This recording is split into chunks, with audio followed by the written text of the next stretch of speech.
बिस्मिल्लाहिर्रहमानिर्रहीम। बैठे बैठे कुछ ख़याल आया, कुछ लफ्ज़ उतरे, कुछ रिदम बना, तो मैंने कुछ लिखा है जो आप लोगों की खिदमत में पेश कर रहा हूँ इस हालात के हिसाब से। टेक दिए घुटने सब ने जो थे सिप्पा सालार तू देख। ये मेरी एक अल्लाह ताला के आगे अर्ज़ है। टेक दिए घुटने सब ने जो थे सिप्पा सालार तू देख। कहते थे बनाएंगे नए नक्शे तेरी दुनिया के तू देख। सभी खड़े हैं सफ़ में निगाहों को जमाए, देख रहे हैं तेरी रहमत की फवार को तू देख। कहते थे निगल जाएंगे खा जाएंगे तेरी दुनिया को।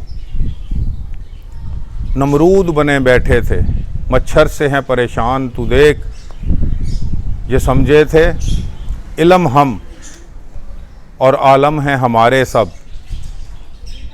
आज तेरी हिकमत के हैं मुतलाशी सब तू देख। झंझोड़ के रख दिया तूने वक्त के शद्दादों को। अब छोड़ भी दे ज़िद बस अब तू देख। कोरोना को ये समझे ही नहीं करनी का ये है फल। कोरोना को ये समझे ही नहीं करनी का है ये फल। भूख से मर जाएंगे तेरे बंदे तू देख।